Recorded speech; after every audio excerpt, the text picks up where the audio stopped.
The Maryland Department of Health and Mental Hygiene Hospital Breastfeeding Policy Maternity Staff Training Program. From Baby to Breast, Anatomy and Physiology, Session 3. Objectives. All healthcare professionals should understand the basic anatomy and physiology of the breast during lactation to be able to help a breastfeeding mother. This session will provide the learner with information on basic breast anatomy and physiology involved in lactation, the impact and the role hormones play in the process, provide a basic understanding of milk production, an understanding of baby's role in milk transfer, along with breast care instructions for breastfeeding mothers. Breasts come in all shapes and sizes, but babies can feed from almost all of them with a little support and knowledge from trained maternity staff. Breast development occurs over several stages during a woman's life. Embryogenesis begins during the early embryo development. A primitive milk streak develops from the axilla to the groin. By 12 to 16 weeks, smooth muscle cells begin to develop in the nipple and the areola, while epithelial cells start to form a mammary bud. By 32 weeks, the mammary bud has branched into a ductal system from the circulating placental sex hormones from the mother. Between 32 and 40 weeks, lobular alveolar structures contain colostrum. Pubertal starts before the onset of menses between the age 10 to 12 years. Puberty hormones, estrogen, pituitary factor, and growth hormones stimulate breast tissue development in girls, starting with the growth of ducts through the fat tissue in the chest walls. Later in puberty, once the menstrual cycle begins, the release of ovarian steroids and progesterone results in mammary tissue growth, and during each menstrual cycle, proliferation and active growth of the ductal tissues occur. When ovulation begins to occur, progesterone is excreted during the luteal phase. This starts the development of the alveolar structures in the glandular tissue of the breast. External visible development or enlargement can be seen by the internal development in the gland. However, the breast is not considered fully developed until after milk production has occurred. Before the onset of menstruation, branching of the ductal tree occurs. Lactogenesis occurs during pregnancy, with ductal and lobular development accelerated with the influence from hormones excreted during pregnancy. The final stages of breast development and milk production occur during lactation. We'll talk more about this during this presentation. Involution occurs when lactation is discontinued and prolactin levels drop. Lactogenesis 1 begins around mid-pregnancy, 16 to 18 weeks gestation. Ductal and lobular development accelerates with the influences from hormones excreted during pregnancy. The glandular structure is able to begin secretion of colostrum by the last trimester. Some women may experience leaking, others will not. Both situations are normal. Let expectant moms know there is no need to express this milk before the baby is born. Lactogenesis 2. These changes occur after the delivery of the placenta, resulting from the sharp decrease in progesterone and estrogen levels and prolactin levels remaining high. The onset of copious milk secretion occurs between 30 and 96 hours after delivery of the placenta. This is typically known as the milk coming in. Most women feel increasing breast fullness around the second to third day after the birth. Milk production changes in this phase from endocrine to autocrine control. In lactogenesis 2, milk production is controlled primarily by the rise and fall of hormones. Endocrine control. Prolactin levels, which are critical for milk production, rise and fall in relation to the frequency, intensity, and duration of nipple stimulation.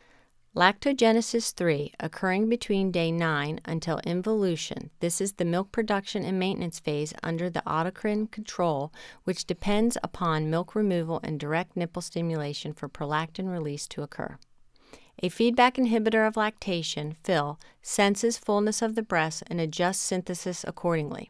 If the breast is full, milk production slows. Empty breasts fill faster. Involution occurs when the milk-producing system is no longer being used. Timing of involution can vary. However, most women will experience it by about 40 days after the last feeding. Early in pregnancy, the mother notes changes in her breast, including fullness, tenderness, and increased vascularness. As the pregnancy progresses, the areola enlarges and darkens in color. Montgomery tubercles, a sebaceous gland, are small nodules within the areola that become more prominent and secrete a lubricating substance that protects and conditions the nipple and areola. The Montgomery tubercles may also provide a scent that guides the baby to the breast. The nipple is located in the center of the areola and contains about 4 to 9 milk duct openings. The nipple and the areola are made up of erectile, smooth muscles. A bundle of these muscles beneath the nipple contracts, causing the nipple to become firm and erect with stimulation. The areola, the pigmented area surrounding the nipple, becomes darker with pregnancy. It may be small or large, and does not impact milk production. The mammary gland is the structure involved in milk production. The structures that look like bunches of grapes are alveolus, the milk-producing glands. The milk is synthesized in the alveolus, then travels through the lactiferous ducts, which look like branches, and down to the nipple openings. Alveoli are the basic cells of the alveolus, 10 to 100 alveoli, which make up a mammary lobe. Surrounding each alveolus is a network of capillaries bringing nutrients for milk synthesis to the cells and a layer of myoepithelial cells around each alveolus. The top right corner of this slide shows the structure of the alveolus where milk is produced. Myoepithelial cells are wrapped around the structure of the alveolus and contract to express milk from the alveolus into the milk ducts, the center of the structure. Glandular tissue can extend beyond the breast up towards the armpit, called the tail of Spence. While lactating women may experience fullness, tenderness in this area, this is not of concern and rather a reflection of glandular tissue in that area. While many hormones are involved in pregnancy, estrogen, progesterone, and prolactin are the 3 major hormones of this reproductive phase. The elevated levels of estrogen and progesterone during pregnancy prevent prolactin from stimulating milk secretion. At the time of the birth, once the placenta is delivered, estrogen and progesterone levels fall dramatically, while the prolactin levels remain elevated. This signals the breast to begin milk production. Immediately postpartum, colostrum, the first milk, is available in the breast. Keep in mind, retained placenta parts may inhibit lactation by keeping pregnancy hormones elevated. The infant sucks at the breast, stimulating the nerve endings on the nipple, causing the hypothalamus to send a message to the posterior pituitary gland to release oxytocin. The oxytocin stimulates the myoepithelial cells to contract, which in turn causes letdown. Remember from previous slides, the myoepithelial cells squeeze the alveolus, forcing the milk into the ducts. Mothers may verbalize an increase in pressure, tingling, or shooting pain as a result. This contraction is not limited to the breast, thus some women feel uterine cramping during letdown as oxytocin is released into the bloodstream. With each pregnancy, the uterine contractions can be more intense. Uterine contractions decrease in intensity within the first weeks as the uterus returns to its pre-pregnancy size. Oxytocin has a calming effect on the mother. Some mothers appear to drift off or doze when oxytocin is released and milk ejection occurs. Infants placed skin to skin early and often will help mothers stimulate oxytocin release. Tense, worried mothers, on the other hand, are more likely to inhibit oxytocin release, resulting in difficulties with letdown. Prolactin is released simultaneously to oxytocin from the anterior pituitary gland. This hormone causes the alveolar cells to produce breast milk, referred to as milk-making hormone. Infants suckling at the breast more than 8 times in 24 hours prevent prolactin levels from dropping too low. Prolactin, unlike oxytocin, is only released by the stimulation of touch to the nipple and the areolar complex containing the nerve endings, which as oxytocin can also be stimulated by sight, smell, and sounds. Milk production is controlled by supply and demand. The more the infant feeds, the more the demand, the greater the supply. It is important to note that although women have 2 breasts, they function independently. Each serves the same purpose, yet one may be more efficient than the other. Mothers may comment that they get more milk from one breast. This is not unusual since each breast is independent of the other. Small breasts can make the same amount of milk as large breasts over the course of a day. The size has nothing to do with glandular tissue. It actually is dependent on the amount of fat contained in the breast area. On rare occasions, breast abnormalities may make the production of adequate amounts of milk impossible. Marked asymmetry of the breast is usually an indication that one or both breasts will be affected. Of concern are asymmetrical or underdeveloped breasts that are tubular in shape, along with no breast changes during pregnancy. Causes can be both congenital or as a result of trauma or radiation. Another issue that can affect milk production can be patency of the ductal system. With any type of breast surgery, scar tissue or trauma to the ducts can make it impossible for an adequate amount of milk to be removed from the breast due to damage. If during surgery or trauma, nerve damage to the nipple occurs, stimulation of hormone release can be affected. If damage to glandular tissue itself occurs, the milk-making cells may be affected in the milk-making process. Infrequently, but of great concern, is when an infant refuses one breast or suddenly rejects the breast. This can be an early sign of breast cancer, referred to as Goldsmith's sign. The baby's main role is effective suckling at the breast, which will ultimately stimulate milk production, as already discussed, and removal of milk from the breast. In doing so, hormones necessary for the process of milk production and milk removal, letdown, will be high. In order to have effective milk transfer, the baby must also be stimulating the breast frequently enough and for a long enough time during each feeding to both create the demand or message regarding the amount of milk needed and effectively emptying the breast. Baby-led feedings are the best way for assuring adequate demand. In doing so, the baby controls how much and how often the feedings need to occur based on hunger cues. Timed feedings, on the other hand, often either underfeed or overfeed the baby. Using pacifiers will decrease baby's urge to feed, leading to missed feedings and understimulation. When babies latch effectively, they stimulate milk production and removal. During effective suckling, the nipple is stretched into the back of the baby's throat with the lips flanged over the areola to stimulate nerve fibers. A shallow latch will not stretch the nipple effectively or provide enough stimulation to the areola for milk production or adequate milk removal. The breast will also not fully empty, which will lead to decreased milk production. A shallow latch will also cause sore nipples, resulting in discomfort, pain, and a sense of fear at subsequent feedings, ultimately reducing the amount of milk produced and possibly delayed or missed feedings. Anomalies of the face, mouth, or pharynx, such as cleft lip or palate, high palate, macroglossia, large tongue, micronanthia, recessed jaw, or tongue tie, angloglossia, can make breastfeeding difficult for infants. All of these issues can affect an infant's ability to adequately form a seal to be able to pull the nipple to the back of the throat, leading to inadequate stimulation to the breast and decreased milk transfer.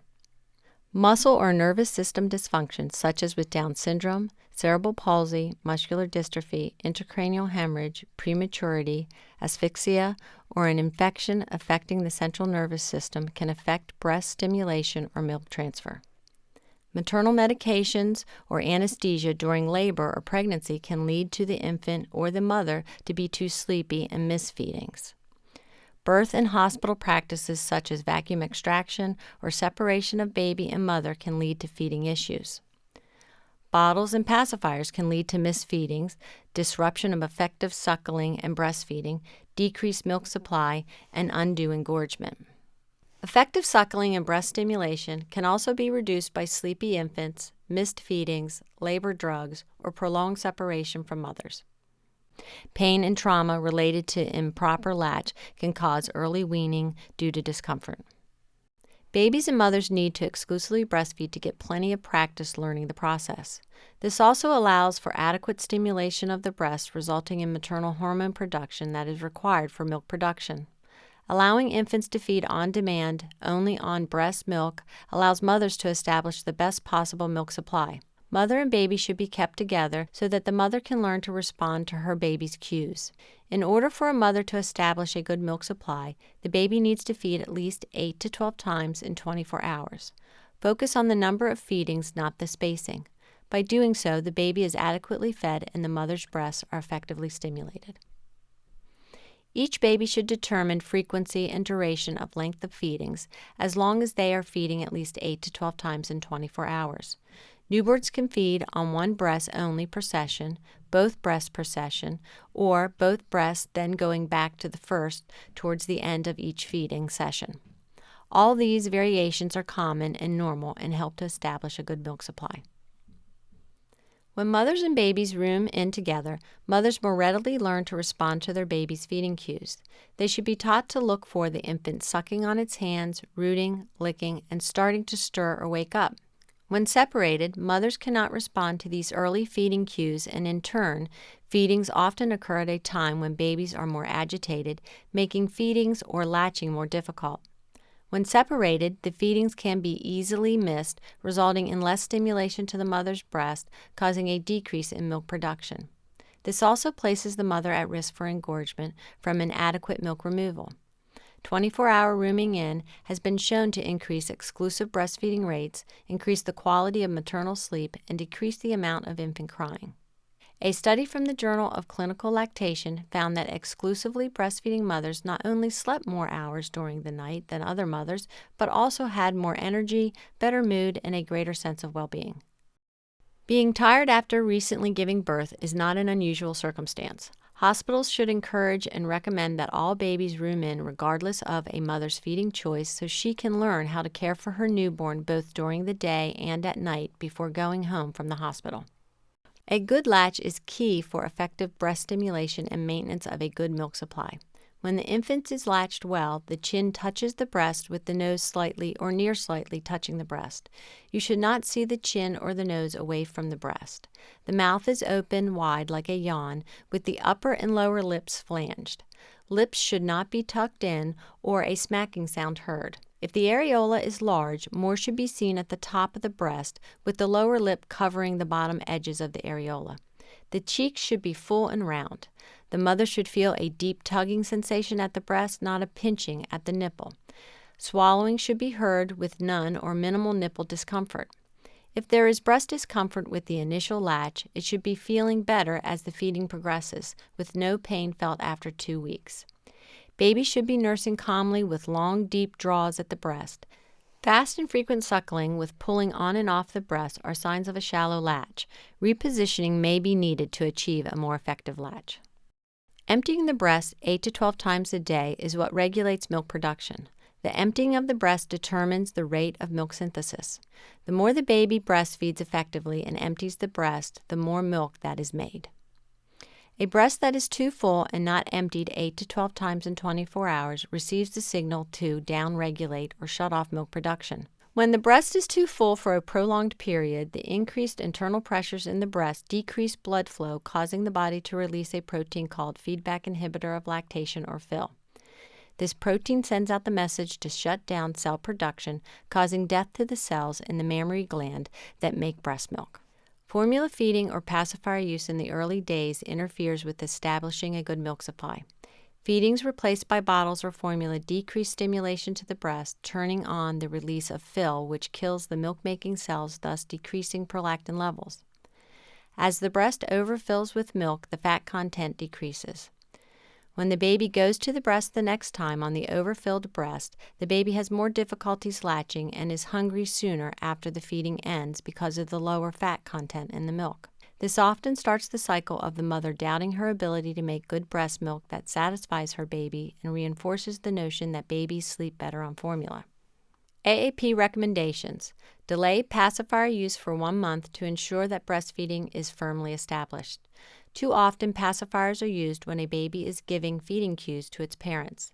Parents misinterpret the cues and give the pacifier instead of placing the baby on the breast to feed. Most newborns then fall asleep, sucking on the pacifier, missing a feeding, and starting the cycle of breast overfilling. The most common reason for supplementation is perceived delay in milk production by the mother. Physically, emotionally, and hormonally, babies and mothers are connected. Baby is engaged with the mother, looking at her face, playing with her shirt. Mother is engaged with baby, looking, talking, interacting. This is the normal behavior of all mammals. Breast changes occur throughout pregnancy and lactation. To make milk, milk needs to be removed. Continue breastfeeding at least 8 to 12 times every 24 hours. Follow the baby's signs he is ready to eat. Position and latch infant to assure milk transfer. Rooming in 24 hours. Avoid formula supplements, and avoid pacifier use. Immediately after the birth, the body releases hormones to start milk production. Every time the baby nurses, the prolactin levels rise. This stimulates cells to make milk. It is very important to encourage the mother to nurse on demand at least 8 to 12 times every 24 hours so the body will benefit from these hormone changes and build a good milk supply.